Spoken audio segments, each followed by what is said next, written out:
Le agradezco la presencia.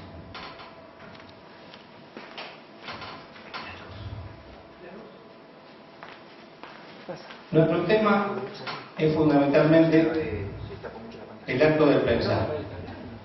Pensar es algo que hacemos cotidianamente, pero normalmente no reflexionamos acerca de cómo se desarrolla ese acto de pensar. Nosotros, para decirlo en difícil, vamos a decir que pensar es formar nuevas estructuras mentales por medio de la relación de datos que en un momento anterior estaban diferenciados.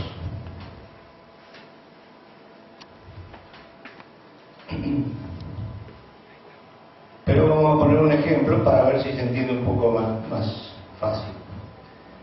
Supongamos que una persona tiene un problema, un conflicto cualquiera, tiene algo que lo molesta y piensa que no se entiende bien a sí mismo, quisiera comprender un poco más cómo es él, qué le pasa.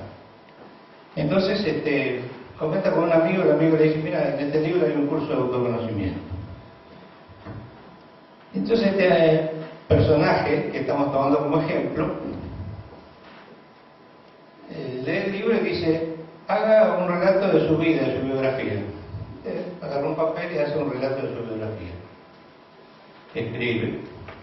Ahora haga un relato de cómo es su vida en la actualidad. Nuestro amigo piensa un poco, escribe en otro papelito aparte cómo es su vida en la actualidad. En tercer paso le dice el librito: haga un pequeño relato de qué cosas cree usted que le van a pasar en el futuro en su vida.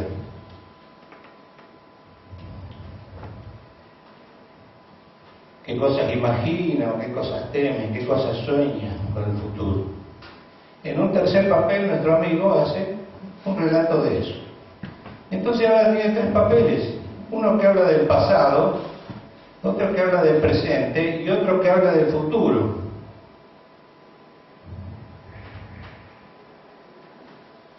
O sea, tiene tres conjuntos de datos diferenciados.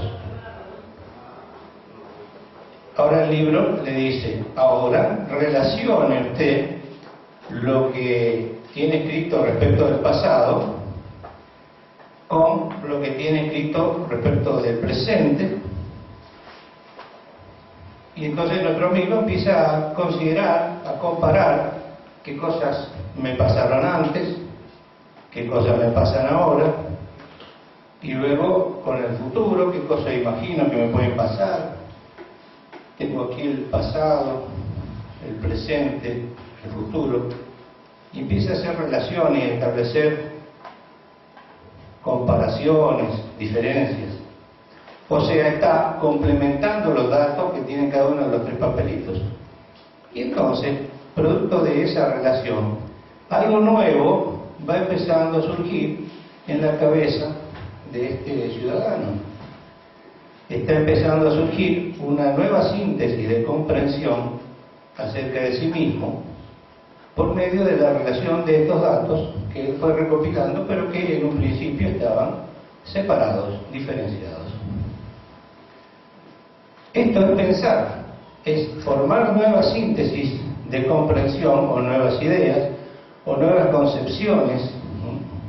La conciencia concibe algo que se refiere al mundo o a sí mismo, a algún aspecto del mundo, concibe un concepto, una concepción nueva, se va creando algo que antes no estaba, surgen nuevas ideas.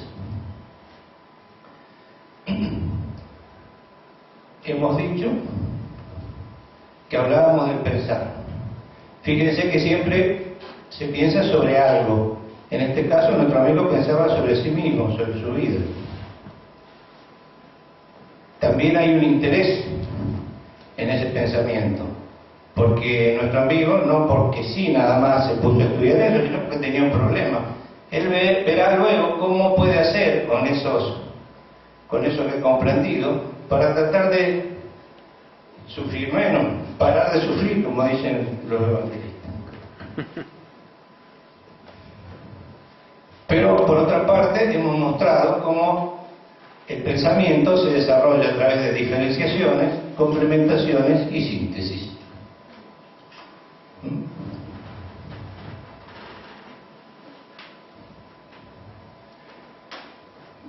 Ok, eso podemos decir en principio respecto del pensar. Ahora, respecto del método, vamos a decir algo muy parecido, porque resulta que este método deriva de una comprensión, de una concepción acerca del pensar. Volvamos al ejemplo del muchacho que quiere hacer autoconocimiento. El método le va a decir, primero, defina el objeto de su estudio y defina el interés. Ya lo dijimos cuáles son. Luego determine en una visión estática cuál es el ámbito mayor en que usted se encuentra. Y este ciudadano va a decir, bueno, evidentemente yo vivo en una sociedad. Defina luego cuáles son los objetos con que usted se relaciona, que están a su mismo nivel, con que usted se relaciona en el medio inmediato.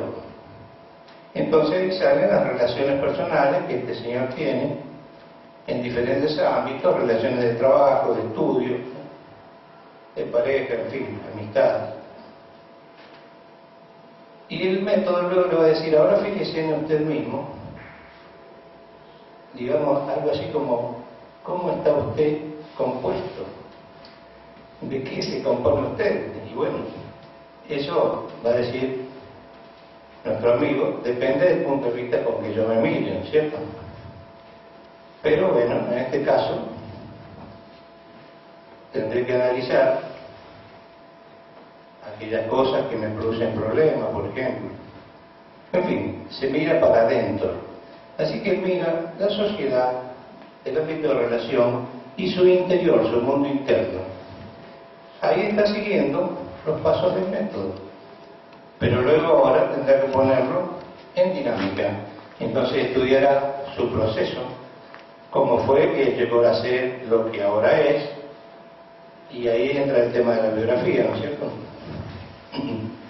Estudiará cuáles son sus relaciones con el medio. Antes simplemente las había nombrado, ahora va a describir, porque estas relaciones son dinámicas, se dan en el tiempo. Ahora va a describir cómo es que él se relaciona, con quienes tiene problemas, con quienes no, etcétera, etcétera, todo su ámbito de relación. Y luego hará una descripción dinámica de sus procesos internos de alguna manera. Así que, como se ve, el método es muy parecido a la dinámica del pensar. Procede de una manera similar. En realidad, fue pensado para que sea así, para que sea un reflejo de la forma en que nosotros pensamos, para que no solamente sirva para estudiar objetos del mundo, sino también para comprender algo de uno mismo. Bueno, larga introducción, pero vamos.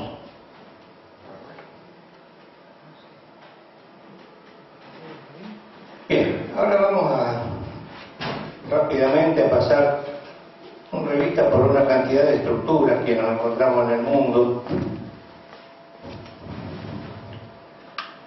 Vamos a tratar de aclarar el concepto de estructura,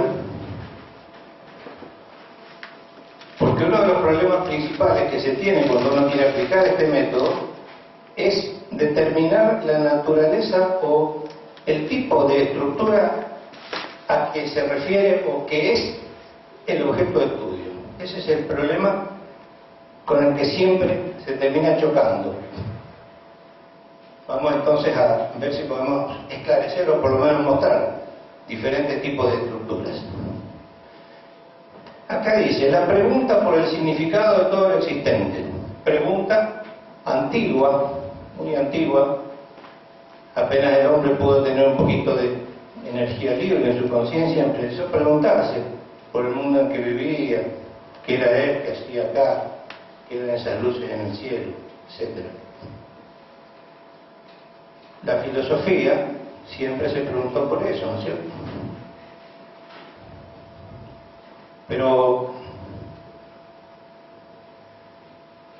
esta pregunta siempre pone al hombre a distancia del paisaje que percibe. Siempre lo hace dudar de lo que percibe en sus sentidos, de las interpretaciones que le da, que le han contado sus mayores, un relato que viene de antes que les dice cómo es el mundo. Así que, en un momento dado, hace 300 años, no tanto, alguien empezó a dudar de todo. De todo dudaba, no había ningún conocimiento del cual se podía estar seguro. Este señor, Descartes, advirtió que había algo de lo que no podía dudar, de que él estaba pensando, que él estaba considerando, que él tenía indubitablemente su existencia estaba relacionada con esa pregunta que se hacía. Abrió entonces un nuevo espacio en el campo de la filosofía, así llama. Este otro, 150 años después, tomando parte de lo que Descartes había hecho, que era fundar la realidad en una experiencia interna, subjetiva, dijo, porque antes de él existían los racionalistas y existían los empiristas. Los racionalistas decían que se podía conocer todo lo existente solo con la ayuda de la razón. Y los otros decían que todo conocimiento verdadero solo podía provenir de la experiencia, de los datos de la experiencia. Entonces Kant pensó sobre todo esto, porque era lo que hacía, y encontró que ni una postura de la de los racionalistas ni la de los empiristas daba cuenta de lo que en realidad sucedía con esto del conocer. Porque para que la experiencia del mundo sea posible,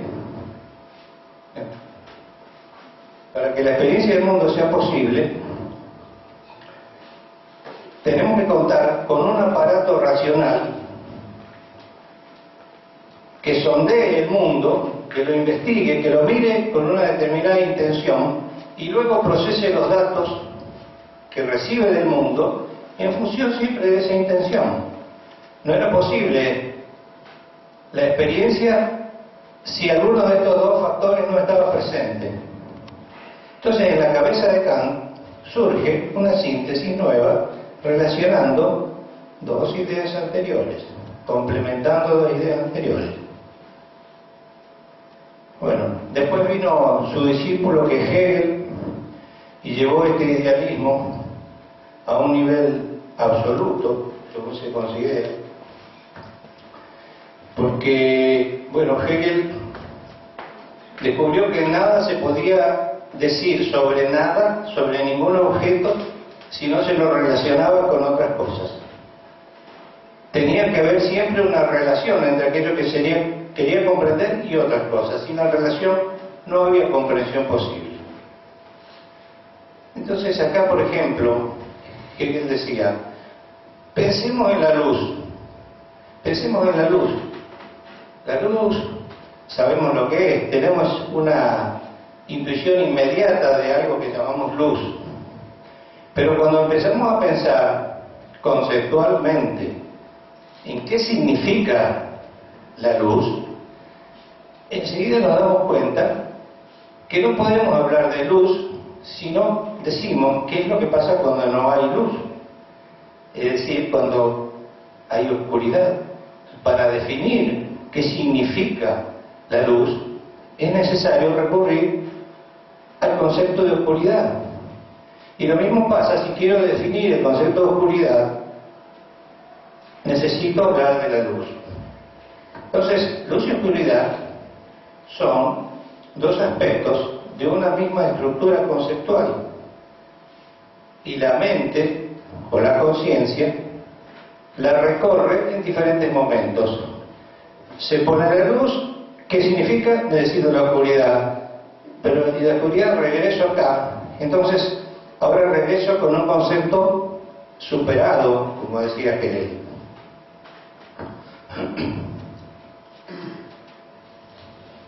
Luego él dijo que esta dialéctica se extendía a todo el universo. Hablaba del espíritu, todo estaba constituido por el espíritu, pero este espíritu asumía constantemente estas formas dialécticas y en definitiva todo era un organismo de relaciones.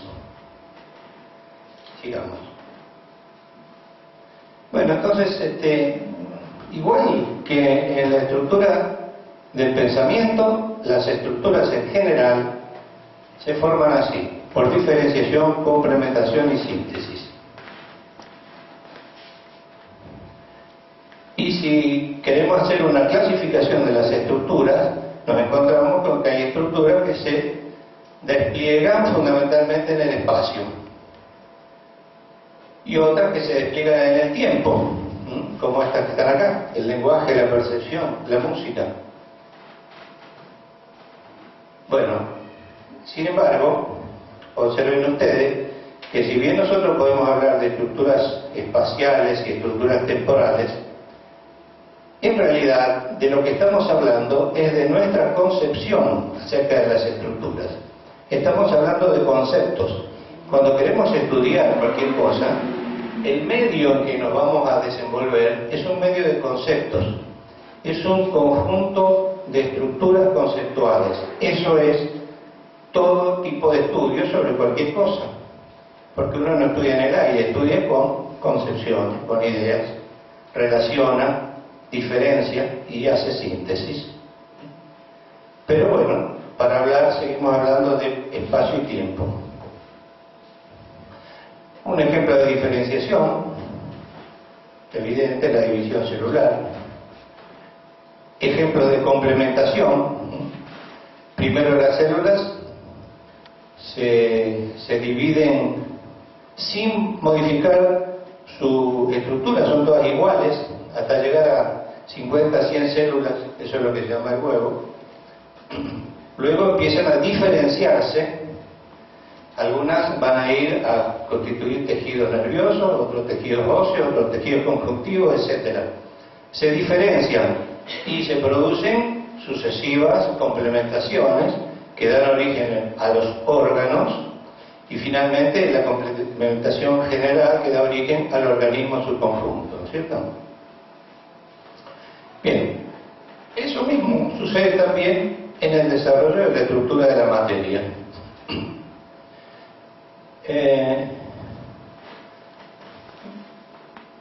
Aparentemente todo surgió hace un tiempo, bueno, todo no, pero por lo menos cierta parte de la historia universal surgió con un Big Bang en el cual se formó una enorme cantidad de átomos de hidrógeno por condensación de la energía. Estos átomos de hidrógeno eran ya una diferenciación, ¿se dan cuenta? De lo que era originalmente una gran masa de energía, se condensan en pequeños átomos de hidrógeno. Estos átomos de hidrógeno luego se empiezan a relacionar, complementar, por atracción, dan origen a las estrellas, se produce el encendido, sale determinada cantidad de energía en forma de luz, pero a su vez se van condensando por complementaciones cada vez más complejas todo el resto de los elementos que hoy día constituyen lo que llamamos la materia física. Así que se va dando esta diferenciación, complementación y síntesis también en la materia inanimada. Bueno, hablando de las características generales de la estructura, siempre vamos a encontrar que en la estructura existen miembros. Estos miembros que componen una estructura, por ejemplo, un órgano del cuerpo humano, mirando hacia adentro, se ve a sí mismos como organismos autosuficientes. Tienen la capacidad de funcionar por sí mismos. Pero mirando hacia afuera, son partes de algo mayor. Entonces, según la mirada, vaya hacia adentro o hacia afuera, estos individuos, que así los vamos a llamar, estos individuos, miembros de las estructuras, son todos o partes. Por ejemplo, un individuo de agua es una molécula de agua formada por 2 átomos de hidrógeno y 1 de oxígeno. Si yo tengo en un vaso una cantidad de agua, puedo dividir esa cantidad en 2 partes y sigo teniendo agua en los 2 vasos, ¿no es cierto? Y así puedo seguir dividiendo y dividiendo esa cantidad de agua hasta que tengo esto, tengo una molécula de agua. Eso ya es un individuo, porque si lo divido, desaparece el agua. Así que una cantidad de agua en un vaso no es una estructura, ni es un individuo, es un conjunto. Puede tener también su estructura o no, según el estado en que esté, pero es un conjunto de individuos de agua, no es un individuo de agua. Esto puede ser interesante para comprender lo de las estructuras. Sigamos. Veamos entonces ejemplos ahora de estructuras biológicas y sociales. Acá vamos con el árbol del lenguaje. Bueno, el árbol del lenguaje en realidad es una estructura que sirve es un gráfico que sirve para representar cualquier tipo de estructura. Por ejemplo, podríamos decir que ahí en el puntito de arriba está el cuerpo humano y que cada uno de estos puntos son órganos y que estos otros que están acá son partes de un órgano, por ejemplo, pero también podría servir para representar muchas otras estructuras. En este caso va a representar una estructura temporal, que es el lenguaje. Acá se explica cómo está constituido a nivel fonético el lenguaje. Estos pequeños sonidos que están acá son fonemas.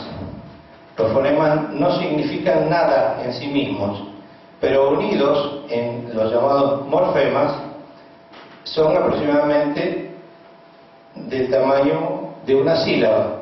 Menciones. Unidos los 3 morfemas se forma una palabra, menciones, que ya tiene un significado, ¿no es cierto? Uniendo palabras, no lo menciones, se forman las frases. Todos estos sonidos se van emitiendo en forma secuencial, uno después del otro. Ahora esta es una descripción de determinado nivel, ahora vamos a ver otra, que es una descripción gramatical de una frase. La frase dice: el cartero pateó al perro. Entonces,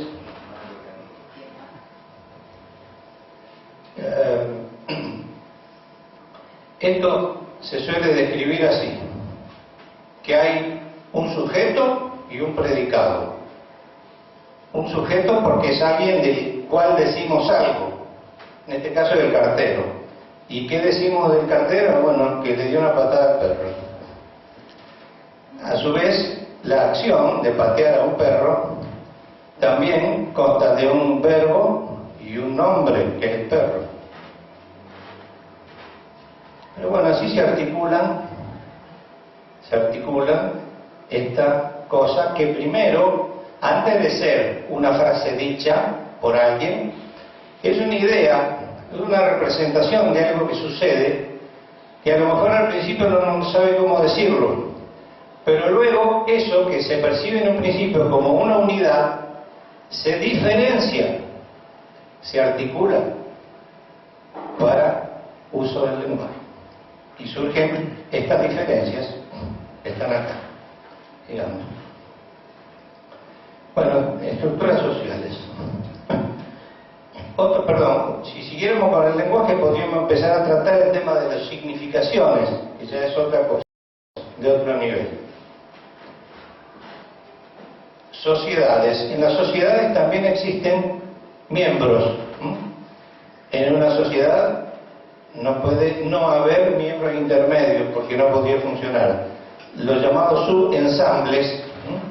Este, por ejemplo, es un organigrama de alguna oficina comercial. Departamento de venta, departamento de compra y así siguiendo. Cada departamento tiene que tener cierta autonomía y también tienen que saber funcionar como un equipo, ¿no es cierto? Como lo hacen, por ejemplo. Entonces, la autonomía tiene que ver con esto que acá se llama autoafirmación. En toda estructura, cualquiera sea, cada miembro trata de mantener su propia estructura y para ello necesita afirmarse a sí mismo como un todo, por decirlo así. Pero cuando mira hacia afuera, ya dijimos que como una parte que necesita integrarse. Entonces, en una situación bien balanceada, las tendencias autoafirmativas de los individuos están balanceadas con las tendencias integradoras, pero siempre está esta dualidad, ¿no?, de fuerzas. Acá, por ejemplo, se ve un carácter de la estructura que es ser parte dentro de parte. Esto es un diagrama de un conjunto militar, digamos, batallones encapsulados dentro de otros. Sigamos. En las estructuras físicas inanimadas, ya lo dijimos, nos encontramos con también un orden jerárquico. El átomo originalmente se pensaba que era algo indivisible, eso es lo que significa en griego, pero luego se encontraron enorme cantidad de partes en su interior y en su núcleo. Los átomos se relacionan con otros átomos para formar las moléculas. Esas relaciones entre los átomos forman la disciplina de la química, pero internamente, dentro de los átomos, hay otro conjunto de reglas que las estudia la física, que se refiere al funcionamiento interior de un átomo. Son diferentes las reglas que relacionan a los átomos entre sí de las que relacionan a los componentes del átomo entre sí. Siguiendo hacia arriba en la escala espacial, nos encontramos con que la misma forma existe en el universo entre los grandes cuerpos físicos. Los planetas giran alrededor de las estrellas giran alrededor de los centros galácticos y los centros galácticos se desplazan también influenciados por el todo que es el universo. Pero en todo momento el equilibrio siempre se sigue sosteniendo en base al equilibrio entre fuerzas centrípetas que responden a la tendencia independiente, autoafirmativa, y fuerzas centrífugas, es al revés. Las fuerzas centrífugas son las que tienen que ver con el comportamiento independiente, y las fuerzas centrípetas son las que mantienen organizado al todo. Bien, estructuras orgánicas, encontramos el ADN, que es la base de toda la materia orgánica existente en el planeta Tierra. Con el ADN se forman las proteínas, fíjense que parecen plantas, cómo se relacionan entre sí. Las sustancias más complejas que existen en el planeta. Las proteínas forman la célula. La célula también se pensaba, igual que el átomo, que era una cosa indivisible, pero luego se empezó a ver que existen organelos que son componentes de las células y que estos organelos tienen sus propios códigos, sus propias reglas, su propia afirmación y pueden funcionar en forma casi independiente. Son como pequeños organismos que viven dentro de la célula y hacen cada uno su trabajo. Yendo para arriba, las células forman los tejidos de los diferentes órganos.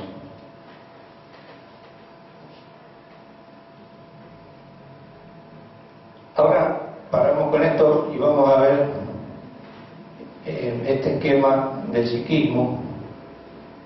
Es decir, estamos hablando de estructuras orgánicas, ¿no es cierto? Bueno, en este caso pasamos al tema del ser humano. En el ser humano encontramos una estructura en su psiquismo. Los sentidos externos, la vista, el oído, el tacto, el gusto, el olfato, los sentidos internos, la senestesia, la kinestesia. Los sentidos traen datos del mundo que llegan a la conciencia, la cual trabaja en constante relación con la memoria para formar datos estructurados que luego se guardan en la memoria. Solo se guardan datos estructurados en la memoria. Siguiendo con estructuras biológicas, en este caso pasamos al tema de la acción en el mundo de cualquier persona, de un sujeto, de un humano. En la acción en el mundo se despliegan actitudes, actividades y cosas que son también estructuras, todas son estructuras. Así como su personalidad es una estructura de formas de relación, en las distintas actividades que se desarrollan en el mundo se utilizan los llamados mecanismos disparadores. Por ejemplo, uno dice, voy a tomar un vaso de agua, y esa idea es simple, la hacemos con frecuencia, pero para su ejecución se requiere una enorme cantidad de mecanismos que han sido grabados en otro momento anterior y que se disparan con un simple clic, una especie de apretar un botón. Dice, bueno, voy para allá, hago esto, hago lo otro, qué sé yo. Puedo ir y hacerlo sin siquiera ser consciente de que lo hice, ¿no es cierto? Puedo cerrar la puerta de mi casa, me voy caminando y a los 10 metros no me acuerdo si la cerré o no. ¿Cómo puede ser eso? Bueno, porque esa actividad ya fue codificada, fue realizada muchas veces y se puede hacer sin necesidad de ser consciente de ello. Eso es muy importante para entender cómo funciona uno. Muchísimas actividades se pueden llevar adelante sin que uno sea consciente de que lo está haciendo.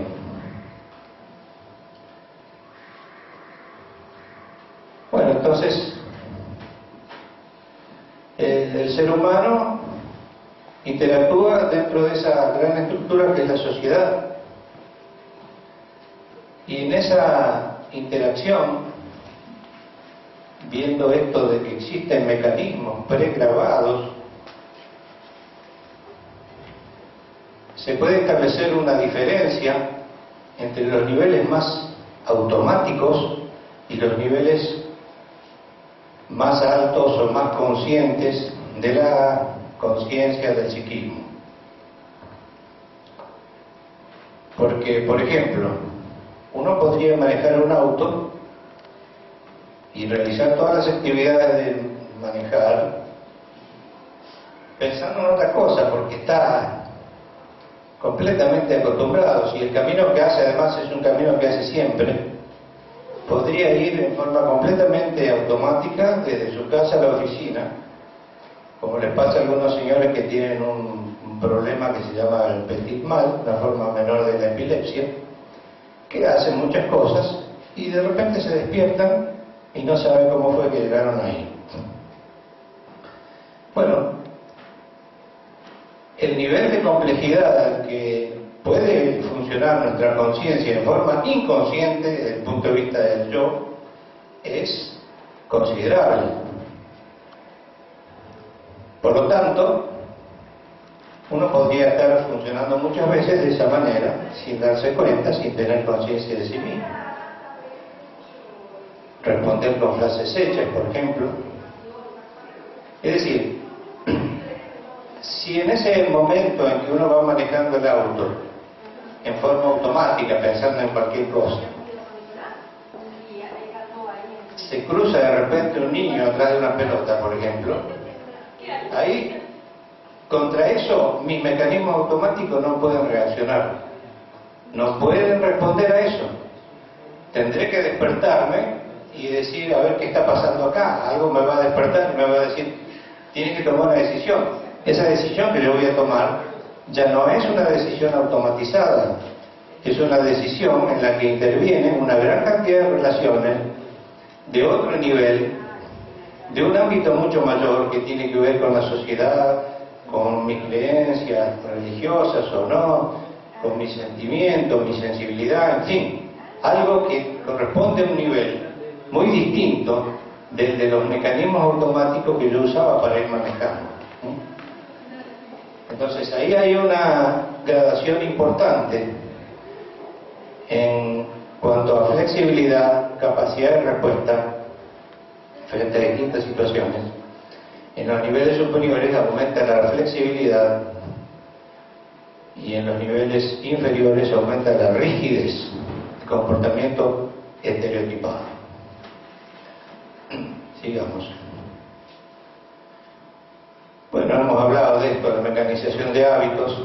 El problema cuando todo se empieza a comportar mecánicamente, tantas cosas podemos hacer mecánicamente que muchas veces nos comportamos como si fuéramos máquinas, como si esa otra parte más despierta estuviera durmiendo. Bueno, sigamos. Homología. La misma concepción de partes dentro de partes, de que toda estructura contiene un conjunto de órganos autosuficientes, se da en la evolución de las especies vivas. Por ejemplo, vamos al auto. El auto, todo el mundo sabe que los autos tienen motor, rueda, el motor tiene carburadores, tiene baterías, qué sé yo, todas las cosas que tienen los autos. ¿Cómo evolucionan los autos? Cualquier nuevo diseño que se realiza, la fábrica lo hace contando con partes existentes, porque si no sería una locura ponerse a desarrollar un auto totalmente de cero, ¿no es cierto? Muy bien, lo mismo hace la naturaleza, evoluciona en función de lo que se llama la homología. Acá se ve cómo los brazos, las alas y las aletas de seres terrestres, aéreos y anfibios son todos distintos evidentemente, pero tienen toda una estructura similar. Se advierte algo que se llama estructural, algo que está por debajo de esas diferencias que coinciden, porque la naturaleza utiliza los ensambles anteriores para basar en eso cualquier modificación nueva que exista. Lo mismo pasa con los órganos, pulmones y branquias, así siguiendo. Bueno, todo va modularmente en la evolución del individuo y de las especies. Goethe hablaba de esto es antes de Darwin. Estaban todos fascinados por la regularidad en la forma que presentaba la naturaleza. Goethe dijo que existía una especie de arquetipo de las plantas, que él llamó arquiplanta, que tenía una estructura básica que todas las demás plantas habían copiado y que se representa fundamentalmente en la estructura de una hoja. O sea, no es que parecido que una hoja a ese árbol invertido que habíamos hecho. Por ejemplo, la ley del balance. Acá este señor Thomson hizo la siguiente. Este es un pez puercoespín y ese es un pez sol. Si se dibuja el país por Copí en una grilla y haciendo la cuadrícula cartesiana, y esa grilla se dibuja sobre un fondo de goma que sea más grueso de este lado y más fino de aquel lado, cuando esto se estira hacia arriba, queda el dibujo del pez sol. Y es decir, lo mismo pasa con esto. Los cráneos de un mandril, un chimpancé y un ser humano responden todos a una misma forma. Se producen uno a partir del otro. Eso significa que estas formas del mandril, del chimpancé, del ser humano, guardan entre sí relaciones matemáticas sencillas. Es como si uno lo percibe como algo elegante que va evolucionando. Resumen. Hemos presentado estructuras en la materia inanimada, en los seres orgánicos, en las ideas, en la forma del comportamiento, en la evolución de los individuos, en la evolución de las especies. Y entonces eso de encontrar una forma común, de ver una forma común en tantas cosas que desde otro punto de vista son tan distintas, nos lleva a plantearnos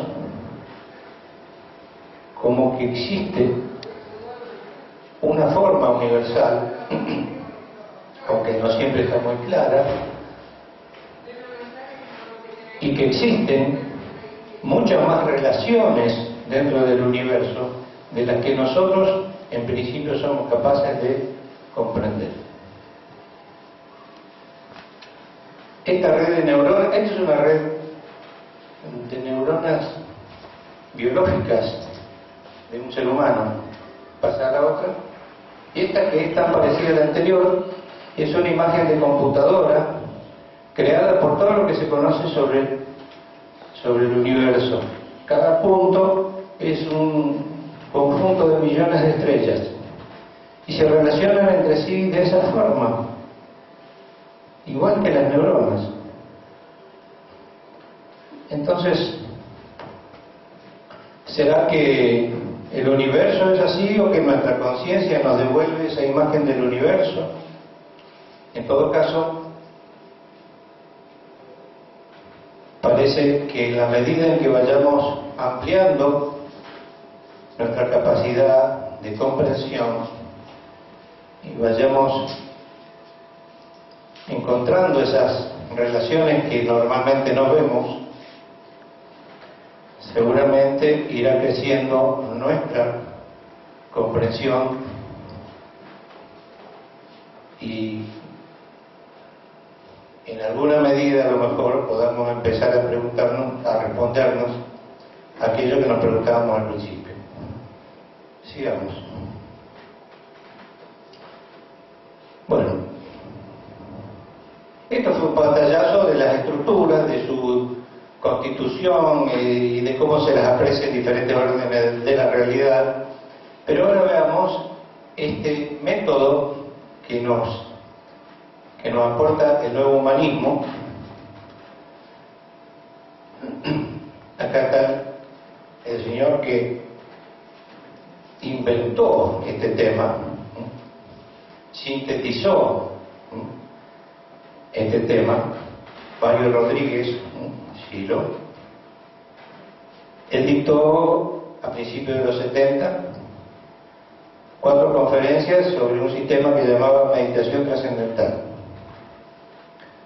Ahí arrancaba desde el cultivo de la atención, como hacían los budistas, a ver el trabajo de los sentidos, la estructura de la memoria, de la conciencia, su relación con la memoria, y en el encadenamiento de los distintos actos y objetos mentales, veía la existencia de una estructura, de algo que tenía permanencia, que tendía a ser igual a sí misma en el tiempo, aunque en otro sentido pudiera variar.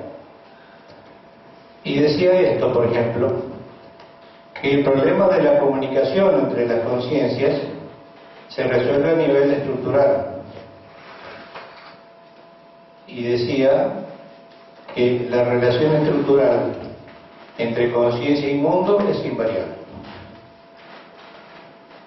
Nosotros entendemos que esto que estamos diciendo es un punto de partida para lo que luego se podrá llegar a llamar el pensamiento estructural y dinámico o el método relacionado con él. Simultáneamente, en la misma época, Silo presentó 4 leyes universales que constituyen hoy el fundamento teórico del método estructural dinámico. La primera dice así: esto es un estanque. La ley de estructura dice que nada existe aislado en el universo, sino en relación dinámica con otros seres dentro de ámbitos condicionantes. Es decir, ninguno de estos pececitos vive aislado, sino que se relaciona con otros seres como ellos, diferentes, etcétera, dentro de un ámbito condicionante, que en este caso es este estanque. La ley de concomitancia es relacionada con la anterior, dice que ningún suceso, a ver, lo voy a leer.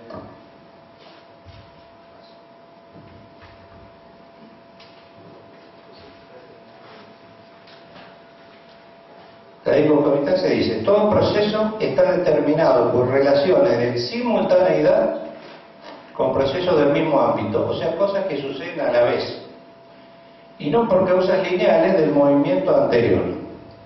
Esto viene a discutir la ley de causa y efecto, al entender que en una estructura, lo que pasa, todo evento que sucede en un miembro de una estructura, no es consecuencia de en qué estado estaba ese objeto un momento anterior, sino de una influencia recíproca de todos los demás elementos de esa estructura.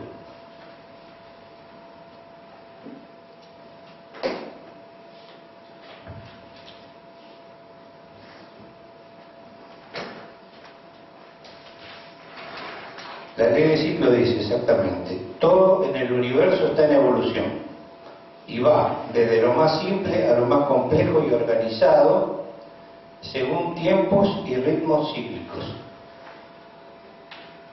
Y la ley de superación dice: la continua evolución del universo muestra el ritmo de diferencias, combinaciones y síntesis cada vez de mayor complejidad. Nuevas síntesis asumen las diferencias anteriores y eliminan materia y energía cualitativamente no aceptables para pasos más complejos. Bueno, como ven ustedes, acá están las ideas fundamentales que hemos estado en alguna medida describiendo. Vamos entonces al método estructural dinámico. Este método se diferencia de los métodos tradicionales de la ciencia y la filosofía en que no toma a la realidad como algo existente en sí mismo con independencia del observador, de aquel que lo estudia, sino que comprende que lo que se estudia y quien lo estudia forman parte de una misma estructura. Entonces, ¿cuáles son los pasos del método? Bueno, primero, definición del objeto de estudio y del interés que tiene el observador con respecto a ese objeto de estudio. ¿Por qué lo quiere estudiar? ¿Qué problema quiere resolver? ¿A qué pregunta quiere encontrar una respuesta? Posteriormente vamos a el encuadre espacial, pero ahí debería estar espacial entre comillas, porque ese espacio no es casi nunca un espacio físico, es siempre un espacio conceptual. Si yo, por ejemplo, quiero estudiar una composición musical, ¿Cuál va a ser el espacio en que se encuentren las composiciones musicales? Obviamente, el universo de la música, ¿no es cierto? Podría definir de distintas maneras, pero siempre cada objeto va a ser percibido y concebido en una estructura de la misma naturaleza del objeto de estudio, por hablar de algún modo, ¿no? Porque esta palabrita naturaleza no convence mucho. Bueno, después está el ámbito medio, que es el ámbito de los objetos que están en el mismo nivel, el ámbito inmediato, digamos, donde se mueve el objeto de estudio, y el ámbito menor, que es el ámbito compositivo. Así que miramos el ámbito mayor, miramos el ámbito de relación inmediato y miramos el aspecto compositivo. Esto como si sacáramos una foto del objeto en un momento dado. Luego trataremos de ponerlo en movimiento, ¿no? Estudiaremos el proceso del objeto, cómo ha llegado a ser, cuál es su historia y cuál podría ser su desarrollo futuro.